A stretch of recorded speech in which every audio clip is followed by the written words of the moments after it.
Well, good morning. It's good to be with you here. The subject, I guess, is kind of a topical study. I'd like to look at this morning as living with purpose in life, what motivates us, what drives us. To start with, I'd like to just read a couple verses from Ecclesiastes 12, familiar verses here. And we're kind of starting with giving a conclusion before we start. Because in verse 13, it starts with, let us hear the conclusion of the whole matter. But when I think about purpose, and by the way, I don't feel I'm an authority on this. I don't know. Sometimes it seems like I'm a pretty unmotivated person. Especially depending what it is.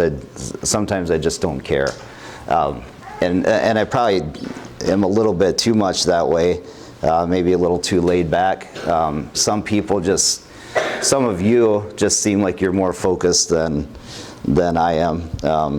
Maybe I'm a little bit like a dog that's on a walk and sees a squirrel and, oh, let's go explore that area, and kind of take life as it comes. So anyway, I don't know if you have perceived me that much as the way I perceive myself, but yeah. So I need to grow in purpose and my, I guess my what am I here for? So I'm talking to myself here, and hopefully we can all learn something. But in Ecclesiastes 12, verse 13 and 14, let us hear the conclusion of the whole matter. Fear God and keep his commandments, for this is man's all. For God will bring every work into judgment, including every secret thing, whether good or bad. So as I said, I guess Solomon was wrapping up his book of Ecclesiastes here. And when it all comes down to it, the conclusion is, the duty of man is to fear God and keep his commandments. So with that premise, let's dive in here. It's been said that a man without a purpose is like a ship without a rudder. So maybe that's how I am a little bit sometimes. When you picture, I don't know if I've already been in a disabled boat in a current.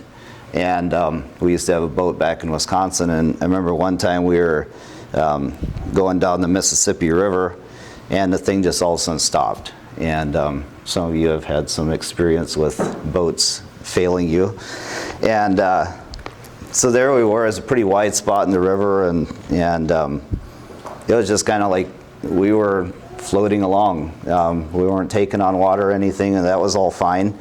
But and we had an oar in the boat that we could, if we had to, we could steer ourselves a little bit. But without that motor running in the back, we couldn't get very far, and the waves of other boats could push us around, and you're just kind of like drifting back and forth. So that's how a man without a purpose is.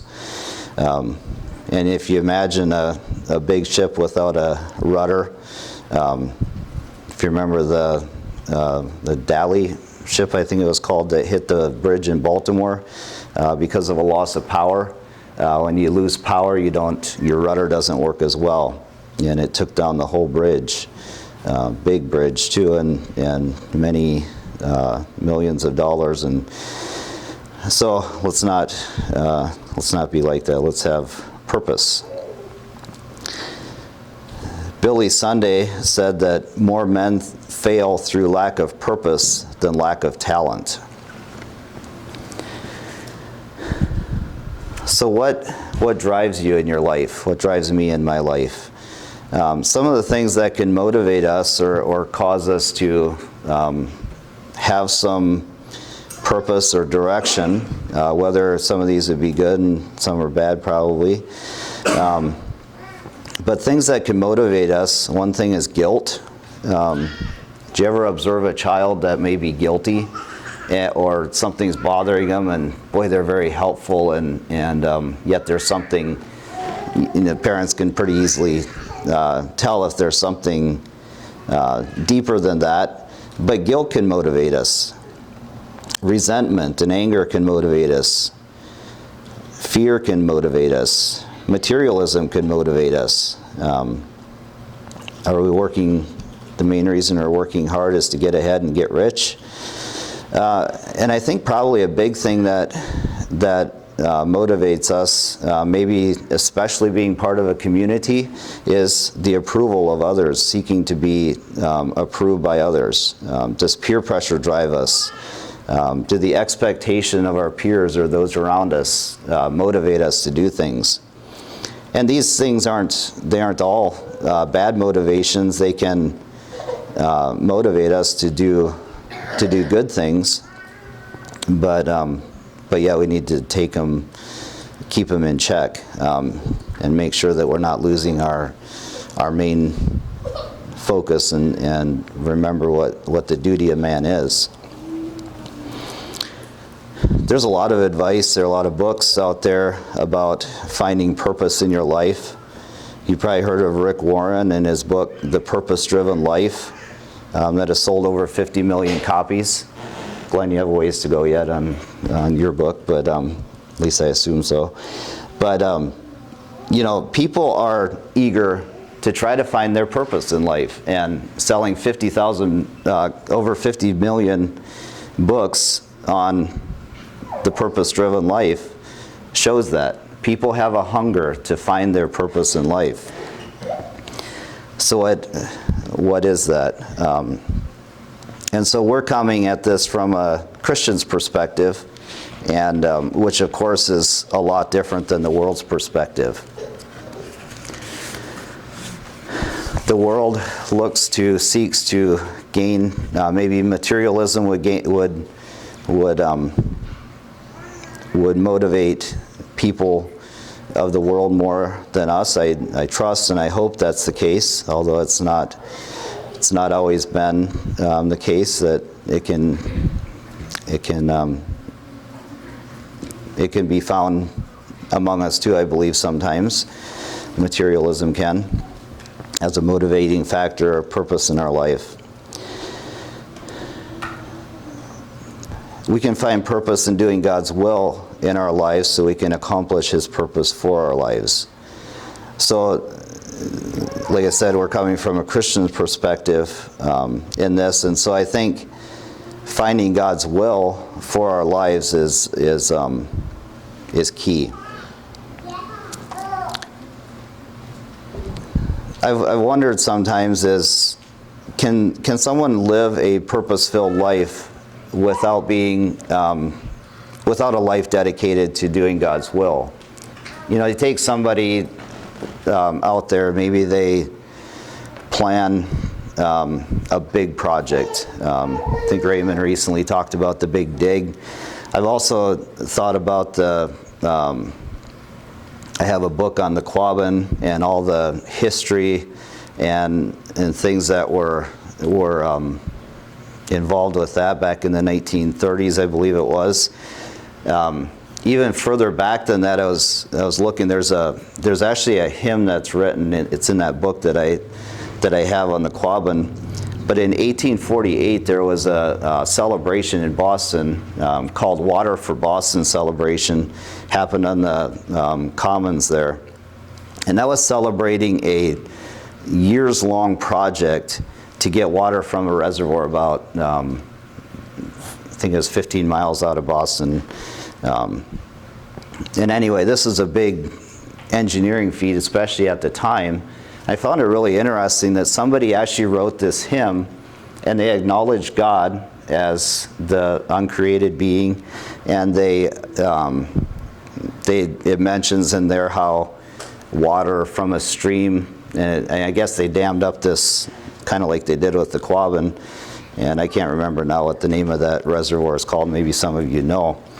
But and then through a series of aqueducts, they brought water to Boston, because it seems kind of interesting that Boston is so surrounded by water, but they didn't have good water to drink.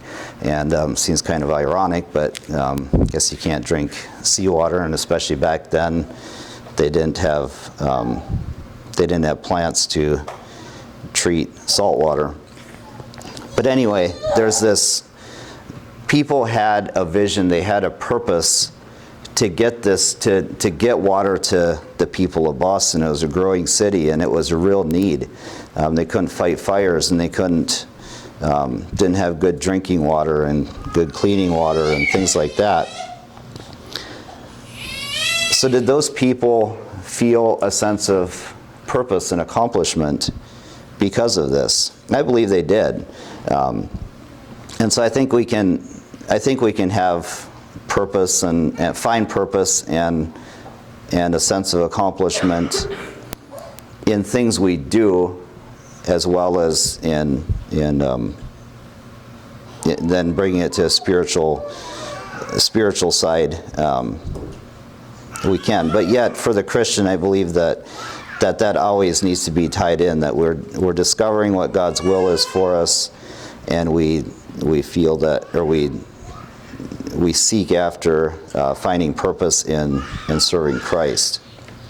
And what is our duty of man is to fear God and keep His commandments. I'd like to look at several, maybe kind of to do with finding God's will for us. In finding God's will for us, it'll help us find our purpose. And you don't necessarily need to turn to these. I have them printed in my notes, these verses, and most of them are familiar. Probably all of them are familiar to us. In Romans 12, verses 1 and 2, I beseech you therefore, brethren, by the mercies of God, that you present your bodies a living sacrifice, holy, acceptable to God, which is your reasonable service. And do not be conformed to this world, but be transformed by the renewing of your mind, that you may prove what is that good and acceptable and perfect will of God. So there we are to be living sacrifices. We are to live transformed and holy lives. That when we compare them or test them against what is good and acceptable, and what is the good and acceptable and perfect will of God, they stand that test. Another one in Romans 8, 28 and 29, and we know that all things work together for good to those who love God, to those who are the called according to His purpose. For whom He foreknew, He also predestined to be conformed to the image of His Son, that He might be the firstborn among many brethren. In verse 28 there, it says, to those who are the called according to His purpose. It's interesting that it says His purpose and not our purpose. I think sometimes maybe, at least for me anyway, I have my plans. I want to do this or that, and then you try to make that fit into what we think God might want for us to do. Try to make, and I think often we might have it backwards sometimes. It's His purpose. It's not our purpose. We are the ones that are doing His purpose and not focusing on what our desires are. Maybe sometimes we're too focused on what we would like to do, but and then maybe we wonder why isn't this working out? It doesn't seem like it's working out for good. Verse 29 mentions that He would have us to be conformed to the image of His Son. We have Christ's example recorded for us, what He did, and we have the Holy Spirit's direction in our lives today, that we follow His example and be conformed to the image of His Son. Another one in James 4, 13 to 17. Come now, you who say, today or tomorrow we will go to such and such a city, spend a year there, buy and sell, and make a profit. Whereas you do not know what will happen tomorrow. For what is your life? It is even a vapor that appears for a little time and then vanishes away.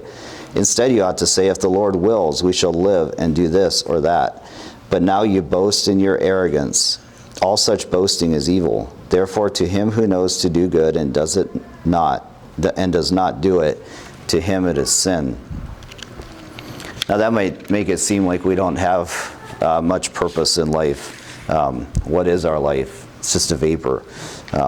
Why bother? Why try? But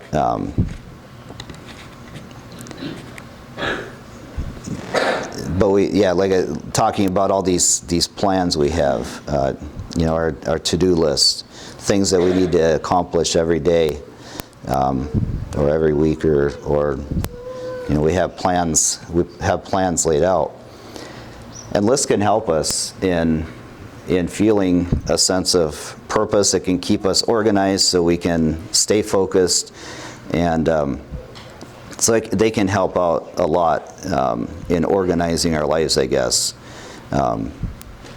And maybe you notice, some of you anyway, maybe you have noticed I'm not really a list person. I don't keep a planner or things like that. I try to write down things that I can't forget, but I'm more, I need good people around me to stay organized and to get done what I need to get done, to stay focused. There are lots of good people at the cafe that help me with that, and if I forget something or whatever, I'm more of a just take it as it comes, just do it.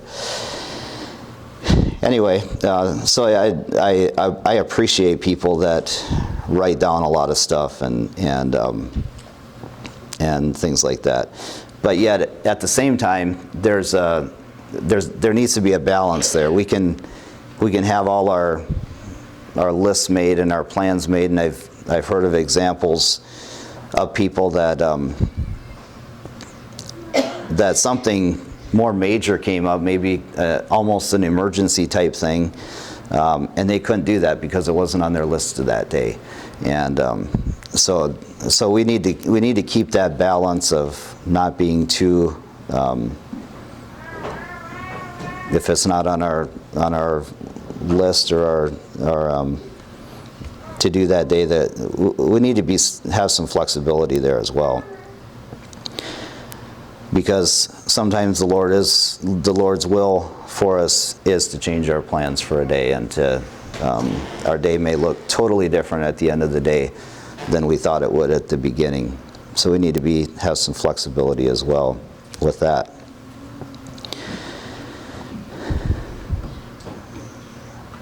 Sometimes we may find ourselves looking busy. I don't think many of us have a problem looking busy, but are we getting anything done? Sometimes at the end of the day, you might feel like that too. That, wow, I'm exhausted. But what did I do? I don't know what I did that day. Maybe that's we lost our sense of purpose for that day. And sometimes you just have days like that.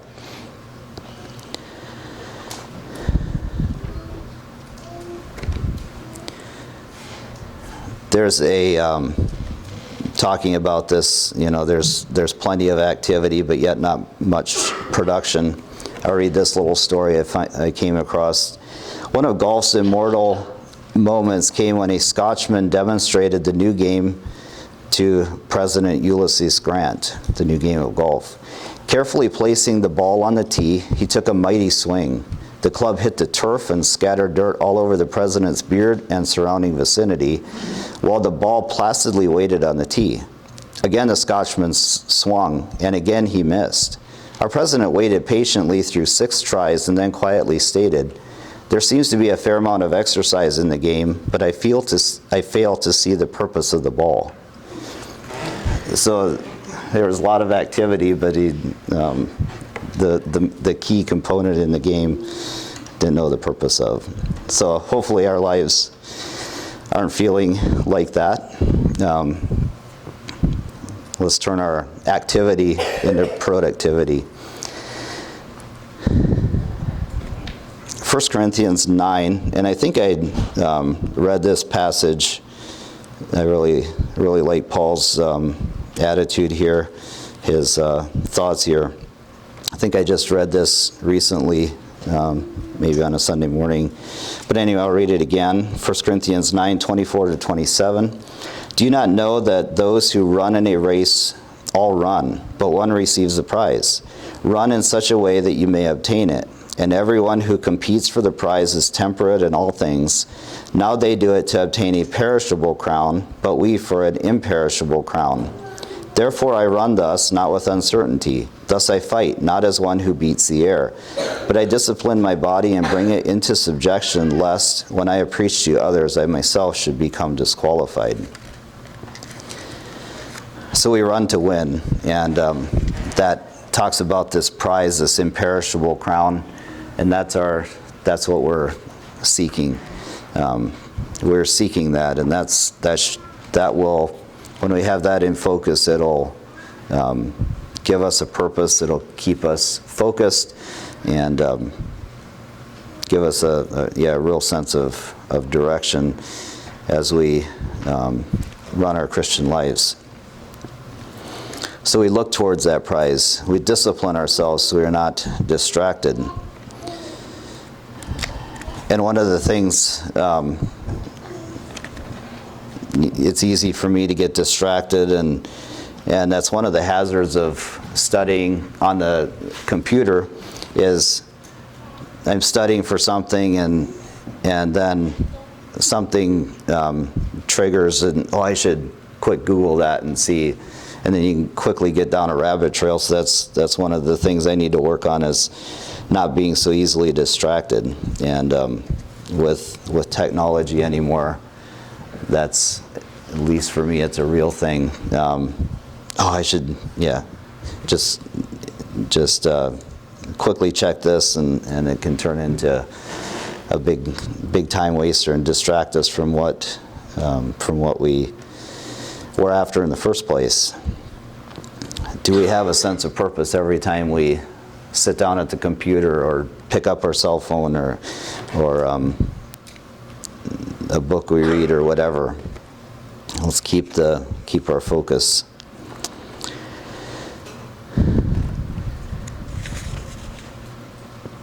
Another verse, there are a couple verses here, Philippians 3:12-14. And these are some verses that might help us direct our focus. Not that I have already attained or am already perfected, but I press on that I may lay hold of that for which Christ Jesus has also laid hold of me. Brethren, I do not count myself to have apprehended. But one thing I do, forgetting those things which are behind and reaching forward to those things which are ahead, I press toward the goal for the prize of the upward call of God in Christ Jesus. Talks about that upward call that we are pressing towards. And maybe some of you know, have studied into this more, what that upward call is. Is it upward as in heaven is our end goal, eternity with God? I think it can be, there's an upward call to, as we reach towards that end goal, I believe when we live for the Lord here as well, live to bring honor and glory to Him, we can, it's part of that upward call. In verse 13, Paul mentions the forgetting those things which are behind and reaching forward to those things which are ahead. There are things that we can learn from the past, many things we can learn from the past, but and it's good to recall those and learn what we can from them, but he has a call here to forget those things which are behind.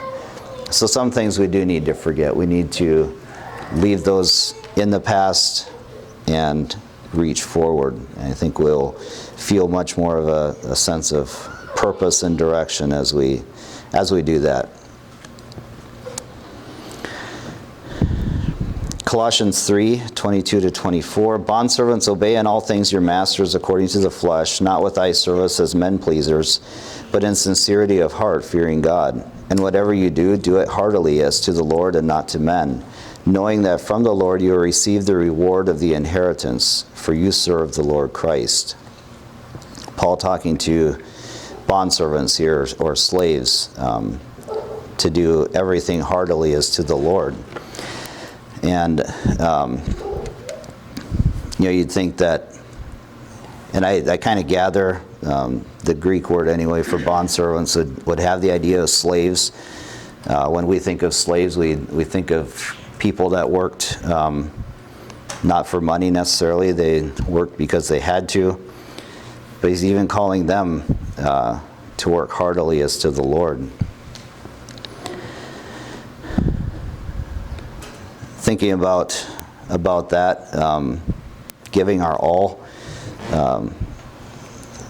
I came across a term that Native Americans used to use when they needed extra effort to get a job done, and they would say to give me all 20, and it meant with the idea of all 20 being all your fingers and all your toes, and just digging in and going and put it in four-wheel drive or whatever you want to call it, but give me all 20 and do it heartily.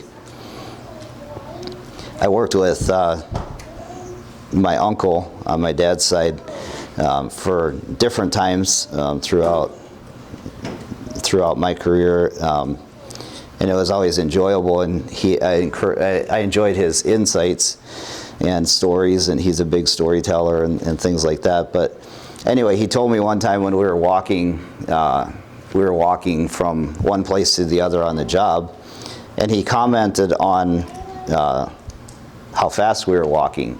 And he said he had a son, my cousin, that he would always encourage him to, when you're going somewhere on the job, to walk like you have somewhere to go, and just don't just amble along if you're on the job.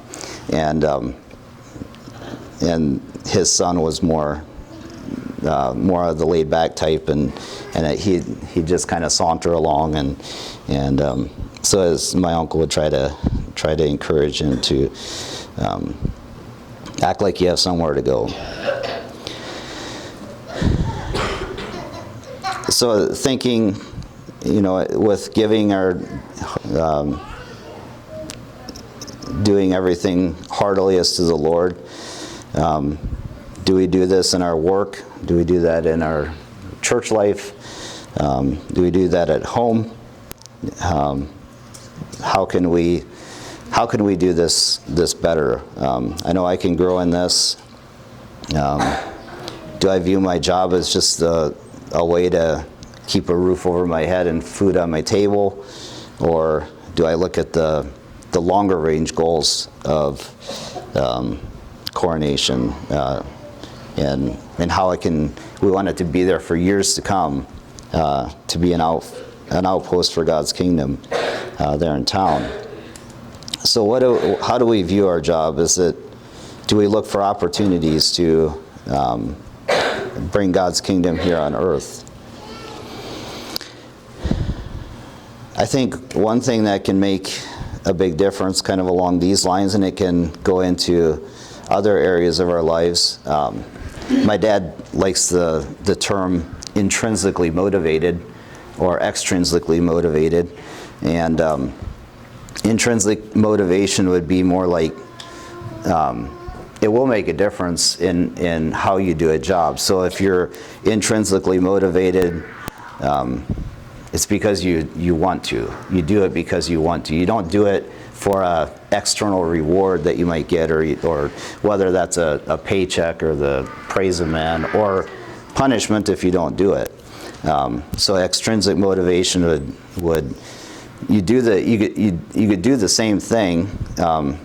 If you do it with extrinsic motivation, you are worried about the consequences of if you don't do it. Maybe a child doing a chore, if they shirk that responsibility, they might fear punishment. Take example for if you ask your child to mow the lawn. Is it going to look better if he's intrinsically motivated or if he's extrinsically motivated? It's going to be better if he's intrinsically motivated. He'll do a much better job because he cares. He wants to do a good job, and he takes satisfaction in that. So I believe that can give us a real sense of purpose if we do things because we have a desire to do that. And I think it's good to find fulfillment in a job well done. Not that we do it for the praise of man, but that we do it as to the Lord, do it heartily as to the Lord. And it can go into our the same idea can go into our how we serve at home, how we serve at church. You know, we don't just load the dishwasher to get brownie points with our wife or something like that. We do it because we want to serve in that way.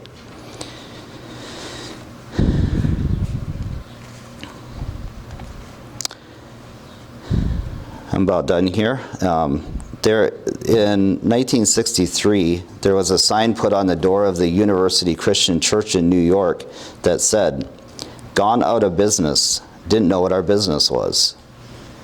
Isn't that sad, especially for a church? They went out of business because they didn't know what their business was. And I trust that the Lord will be our vision. Let's reach for that mark, that prize, and let's press on to the victory.